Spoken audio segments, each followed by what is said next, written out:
Baiklah, jadi kami dari kelompok 5 sebelumnya perkenalkan nama saya Nanda Sri Ariantini, nama saya Angelika Renduk Khalid.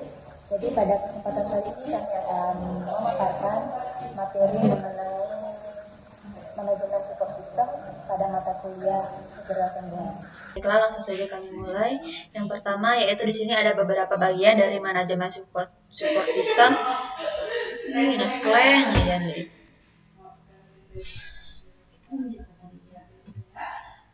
Baiklah, langsung saja kami mulai. Yang pertama yaitu di sini ada beberapa bagian dari manajemen support system. Yang pertama decision support system atau DSS.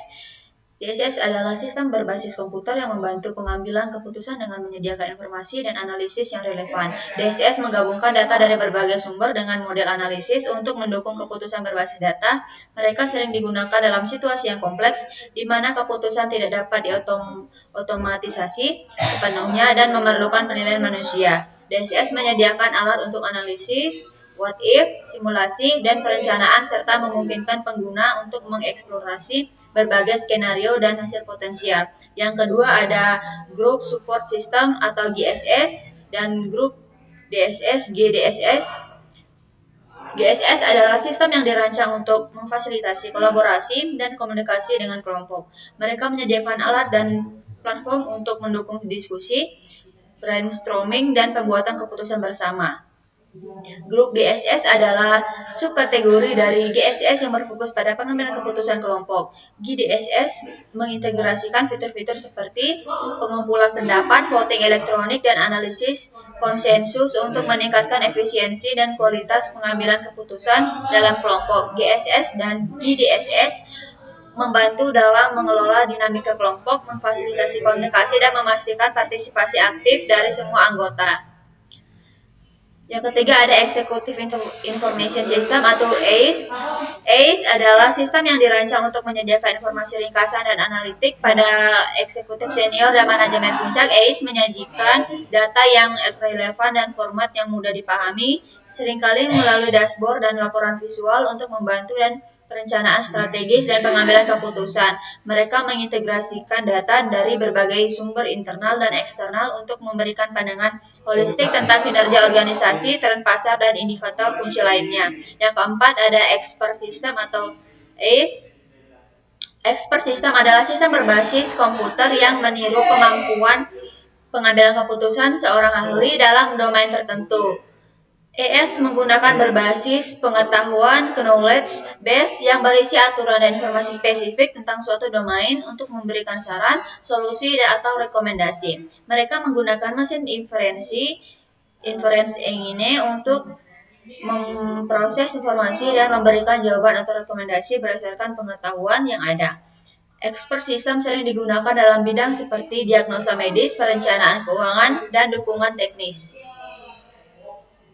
Yang keempat ada Artificial Neural Networks atau ANN adalah model komputasi yang terinspirasi oleh struktur dan fungsi otak manusia.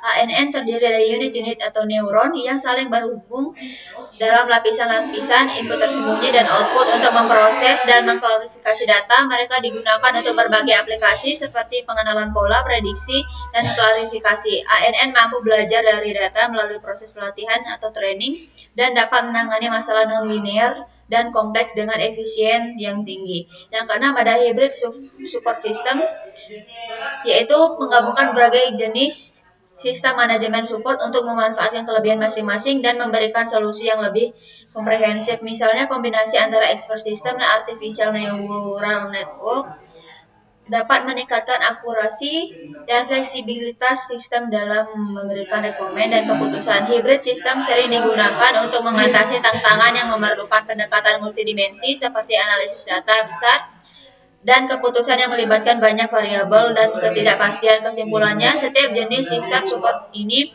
memiliki peran dan aplikasi khusus dalam membantu pengambilan keputusan, kolaborasi, dan analisis data di berbagai konteks. Integrasi dan penggunaan sistem-sistem ini secara efektif dapat meningkatkan kinerja organisasi dan kualitas keputusan yang diambil. Selanjutnya kita masuk ke pengambilan keputusan. Ada beberapa faktor, yaitu yang pertama faktor internal, meliputi informasi dan data. Ketersediaan, akurasi, dan relevansi informasi yang dimiliki, keputusan baik memerlukan data yang valid dan terkini. Keterampilan dan pengetahuan, kemampuan dan pengetahuan individu atau tim dalam menganalisa informasi dan memahami situasi, pengalaman masa lalu dapat mempengaruhi bagaimana seseorang membuat keputusan, termasuk memanfaatkan pelajaran dari keputusan sebelumnya. Selanjutnya ada emosi dan psikologi. Faktor emosional dan psikologis dapat mempengaruhi penilaian dan sikap terhadap risiko serta hasil keputusan. Berikut ada beberapa faktor eksternal juga dalam kondisi ekonomi. Faktor seperti inflasi, tingkat suku bunga, dan kondisi pasar dapat mempengaruhi keputusan bisnis dan investasi. Lingkungan sosial dan politik, kebijakan pemerintah regulasi, serta tren sosial dapat mempengaruhi keputusan terutama dalam konteks dan bisnis dan organisasi. Selanjutnya teknologi, ketersediaan dan kemajuan teknologi mempengaruhi cara informasi dikumpulkan. Keputusan terstruktur. Proses yang jelas dapat diprediksi dengan aturan dan prosedur yang telah ditetapkan. Keputusan semi terstruktur yaitu kombinasi dari elemen terstruktur dan tak terstruktur dengan beberapa aturan yang ada, tetapi memerlukan penilaian subjektif. Keputusan tak terstruktur, proses yang kompleks dan kreatif tanpa prosedur standar, memerlukan analisis yang fleksibel dan intuisi. Selanjutnya ada inteligens penjelasan. Phase intelligence adalah tahap awal dalam proses pengambilan keputusan yang berfokus pada pengumpulan dan analisis informasi yang relevan untuk mengidentifikasi masalah atau peluang. Pada fase ini, individu atau organisasi mengamati kondisi dan situasi yang mungkin memerlukan keputusan. Tujuannya adalah untuk memahami dan mendefinisikan masalah dengan jelas. Aktivitas dalam fase ini meliputi identifikasi masalah, yaitu mengidentifikasi dan memahami permasalahan atau peluang yang ada. Pengumpulan data, yaitu mengumpulkan informasi yang relevan dari berbagai sumber seperti laporan, data historis, survei, dan observasi. Yang ketiga ada analisis kondisi, yaitu menganalisis data dan informasi untuk menentukan faktor-faktor penyebab dan dampak dari masalah atau peluang yang diidentifikasi. Contohnya yaitu sebuah perusahaan yang mengalami penurunan penjualan akan memulai phase intelligence dengan mengumpulkan data penjualan, menganalisis tren pasar, dan mengidentifikasi faktor-faktor yang mungkin mempengaruhi penurunan tersebut. Yang kedua ada desain. Phase design adalah tahap di mana berbagai alternatif solusi dikembangkan, dianalisis dan dievaluasi. Pada fase ini berbagai opsi atau solusi yang mungkin dipertimbangkan untuk mengatasi masalah atau memanfaatkan peluang yang telah diidentifikasi. Aktivitas dalam fase ini meliputi pengembangan alternatif, yaitu merancang dan mengembangkan berbagai opsi atau solusi yang mungkin. Analisis alternatif yaitu mengevaluasi kelebihan dan kekurangan dari setiap alternatif, termasuk potensi biaya, manfaat, risiko, dan implikasi. Selanjutnya ada penyaringan dan seleksi, yaitu mengidentifikasi alternatif terbaik berdasarkan kriteria yang relevan seperti efisiensi, biaya, dan dampak jangka panjang. Contohnya yaitu perusahaan yang sama akan merancang beberapa strategi untuk meningkatkan penjualan seperti promosi, pengembangan produk baru, atau ekspansi pasar, dan menganalisis mana dari strategi-strategi tersebut yang paling potensial. Yang ketiga ada choice. Choice adalah tahapan keputusan di mana alternatif yang paling sesuai dipilih dari berbagai opsi yang telah dianalisis. Pada fase ini, keputusan akhir diambil berdasarkan evaluasi dan analisis dari fase sebelumnya. Aktivitas dalam fase ini meliputi yang pertama, evaluasi akhir, menilai kembali alternatif yang telah dipilih dengan mempertimbangkan semua informasi dan analisis yang harus dilakukan. Pengambilan keputusan yaitu memilih alternatif yang dianggap paling baik dan paling sesuai dengan tujuan dan kebutuhan. Implementasi rencana yaitu menyusun rencana tindakan untuk menerapkan solusi yang dipilih dan memastikan pelaksanaannya. Contohnya setelah menganalisis berbagai strategi untuk meningkatkan penjualan, perusahaan memutuskan untuk meluncurkan kampanye pemasaran baru dan menyusun rencana implementasi untuk kampanye tersebut. Kita masuk ke bagian dari manajemen support system yang pertama, yaitu decision support system atau DSS. Kita akan terfokus pada topik ini. Yang pertama di sini ada karakteristik dari DSS. Yang pertama interaktif, yaitu memungkinkan pengguna untuk berinteraksi dengan sistem untuk mendapatkan informasi dan analisis. Yang kedua ada data driven, menggunakan data dari berbagai sumber untuk mendukung pengambilan keputusan. Yang ketiga ada model based untuk memanfaatkan model analisis untuk mengevaluasi berbagai skenario. Yang ketiga ada kemampuannya yaitu analisis what if. Yang kelima ada visualisasi data, yaitu menyajikan data dalam bentuk grafik dan tabel untuk mempermudah pemahaman. Simulasi yaitu menguji berbagai skenario dan hasil untuk memahami dampak keputusan. Keuntungan yaitu peningkatan kualitas keputusan, pengurangan risiko, membantu dalam mengidentifikasi potensi risiko dan meminimalkan dampaknya. Efisiensi waktu, mempercepat proses pengambilan keputusan dengan menyediakan informasi yang relevan dan cepat. Komponen yang pertama itu database, menyimpan data yang diperlukan untuk analisis. Selanjutnya ada model manajemen sistem, menyediakan model analisis untuk evaluasi keputusan. User interface antarmuka yang memungkinkan interaksi pengguna dengan sistem. Selanjutnya ada beberapa model konseptual. Yang pertama sumber data, yaitu mengumpulkan data dari berbagai sumber seperti database internal, data eksternal, dan data historis. Yang kedua ada model analisis, termasuk berbagai model matematis dan statistik yang digunakan untuk menganalisis data, misalnya model simulasi dan model optimasi. Yang ketiga ada antarmuka pengguna, menyediakan interface untuk pengguna agar dapat berinteraksi dengan sistem, mengakses laporan, dan melakukan analisis. Yang keempat ada DSS, mengintegrasikan data dan model, melakukan analisis, dan menghasilkan hasil yang dibutuhkan. Selanjutnya syarat utama, ada beberapa syarat utama yaitu pertama kualitas data, yaitu data yang digunakan dalam DSS harus kuat, akurat, lengkap, dan terkini. Yang kedua ada relevansi model analisis, yaitu model analisis yang diterapkan harus relevan dengan jenis keputusan yang akan diambil dan harus mampu memberikan hasil yang sesuai dengan keputusan analisis.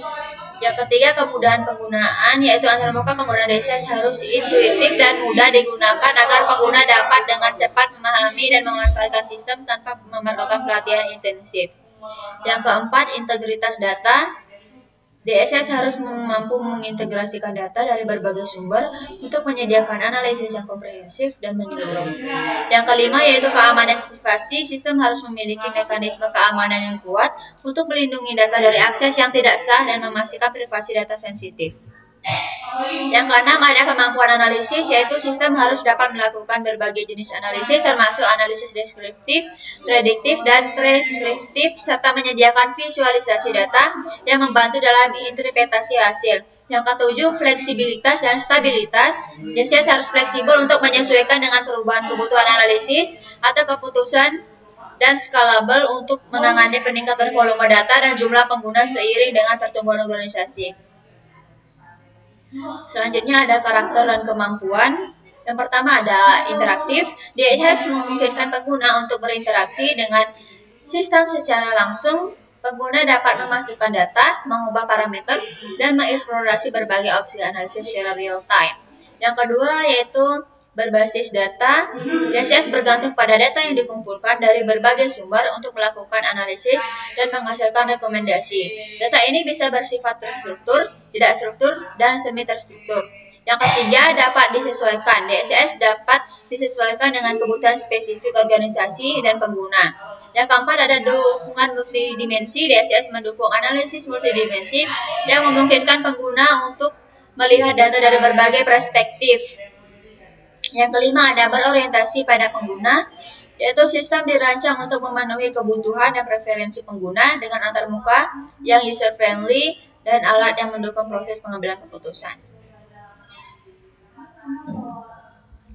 Yang keenam ada berbasis model. DSS sering menggunakan berbagai model matematis, statistik, atau simulasi untuk menganalisis data dan memberikan rekomendasi. Model ini membantu dalam mengevaluasi berbagai alternatif dan dampaknya. Yang ketujuh fleksibilitas. DSS fleksibel dalam hal beradaptasi terhadap perubahan data, situasi, dan kebutuhan analisis. Ini memungkinkan sistem untuk menangani dinamika lingkungan yang berubah. Selanjutnya yaitu yang kedua yaitu Group Support System atau GSS dan Grup DSS GDSS.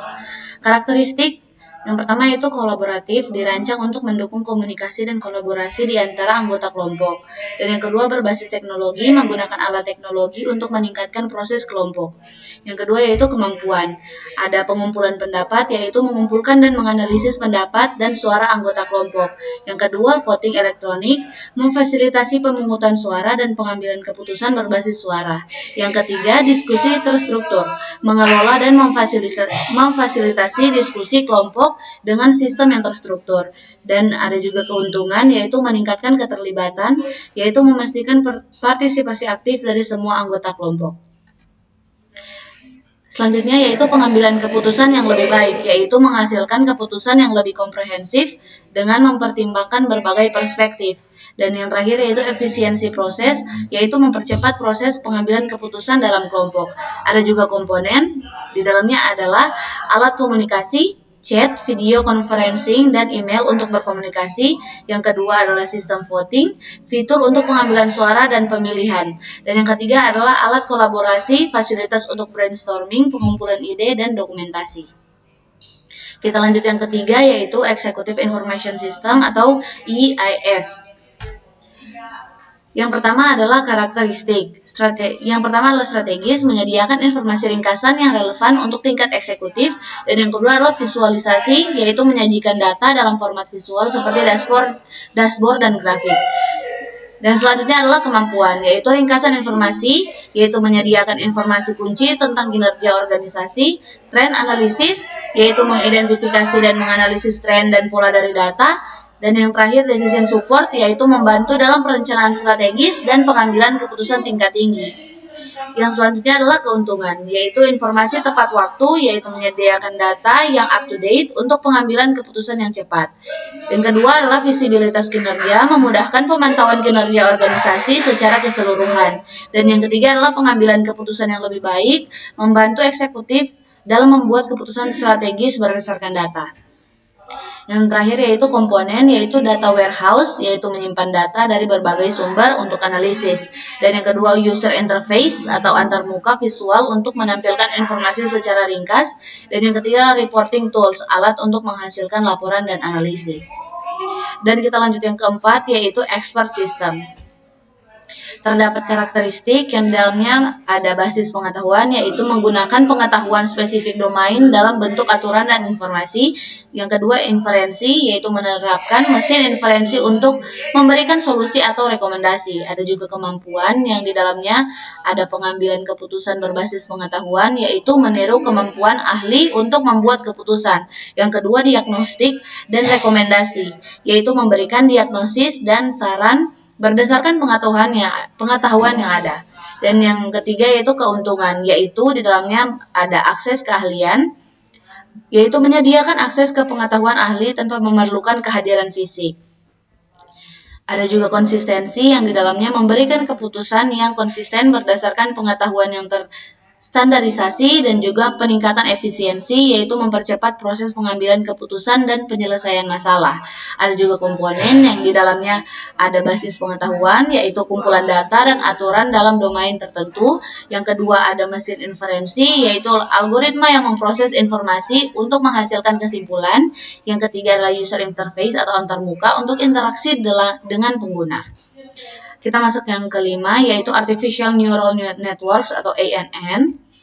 Yang terdapat ada karakteristik yang di dalamnya inspirasi biologis, yaitu terinspirasi oleh struktur dan fungsi otak manusia.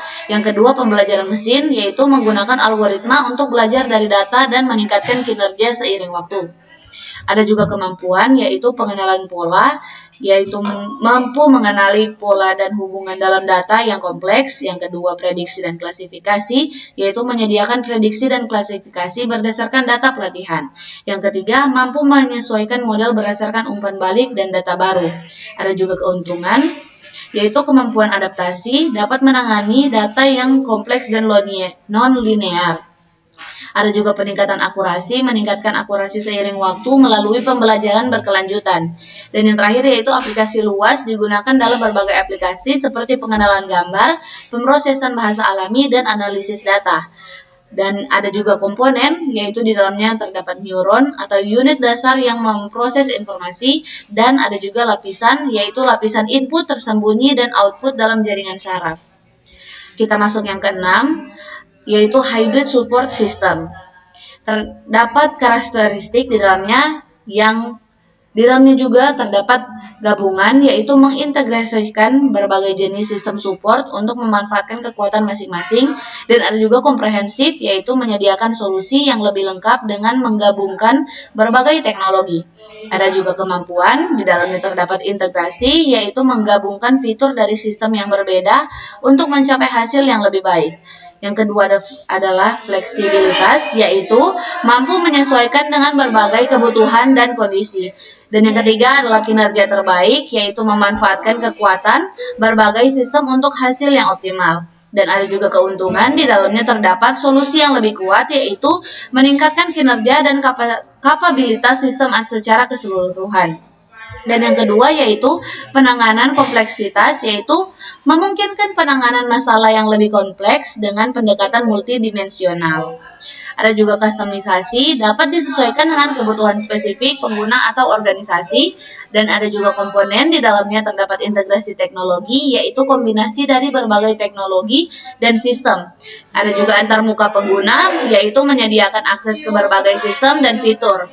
Yang ketiga ada alat analisis, yaitu menyediakan alat untuk menganalisis data dan menghasilkan keputusan. Secara keseluruhan, setiap jenis sistem manajemen support memiliki karakteristik, kemampuan, dan keuntungan yang unik, dan pemilihan sistem yang tepat tergantung pada kebutuhan spesifik dan konteks aplikasi. Kita masuk dalam kesimpulan, yaitu yang terakhir.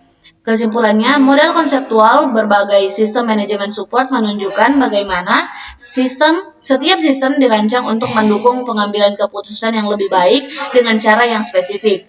Decision Support System atau DSS fokus pada analisis data dan model untuk mendukung keputusan berbagai informasi.